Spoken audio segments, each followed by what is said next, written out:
30শে August সকালবেলা আমি এখন যেখানে দাঁড়িয়ে আছি বোঝাই যাচ্ছে চড়া রোদ, ছাতা ছাড়া বাড়ির বাইরে বেরোনোর জো নেই।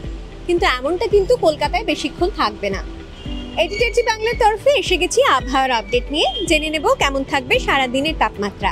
কলকাতায় শুক্রবার খুব বেশি বৃষ্টির সম্ভাবনা নেই, তবে দিনভর এমন রোদও থাকবে না।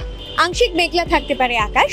সপ্তাহান্তে অর্থাৎ শনি রবিবার দক্ষিণ এবং উত্তর দুই বঙ্গেরই প্রায় 7 জেলায় ভারী থেকে অতি ভারী বৃষ্টির পূর্বাভাস রয়েছে, কারণ বঙ্গোপসাগরে তৈরি হয়েছে নিম্নচাপ।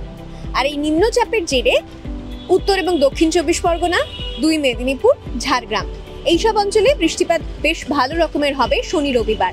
শনিবার থেকে বৃষ্টি বাড়বে, রোববার বেশ বৃষ্টি হবে, তারপর সামান্য বৃষ্টি কমবে, তবে বিক্ষিপ্ত বৃষ্টি চলবে 4 সেপ্টেম্বর পর্যন্ত। আর উত্তরবঙ্গের আবহাওয়াও থাকবে কেমন জেনে নেওয়া যাক। উত্তরবঙ্গের ওপরের 5 জেলা দার্জিলিং, জলপাইগুড়ি, কুচবিহার, কালিম্পং, আলিপুরদুয়ার এই 5 জেলায় হলুদ সতর্কতা জারি হয়েছে। ভারী বৃষ্টির সম্ভাবনা রয়েছে রবিবার পর্যন্ত, তারপর বৃষ্টি কমবে। বঙ্গোপসাগরে মৎস্যজীবীদের জন্য সতর্কতা জারি করা হয়েছে, ফিরে আসতে বলা হয়েছে সমুদ্র উপকূলবর্তী অঞ্চল থেকে। বঙ্গোপসাগরে 50 থেকে 7 কিলোমিটার ঘন্টা বেগে ঝোড়ো হাওয়া বওয়ার সম্ভাবনা আছে। আবহাওয়া দপ্তরের পূর্বাভাস বলছে নিম্নচাপ ক্রমশ গভীর নিম্নচাপে পরিণত হয়ে ওড়িশা থেকে অন্ধ্রপ্রদেশ উপকূলের দিকে এগোবে। আবহাওয়া সংক্রান্ত সমস্ত খবরের জন্য চোখ রাখুন এডিটরজি বাংলার সোশ্যাল মিডিয়া পেজে।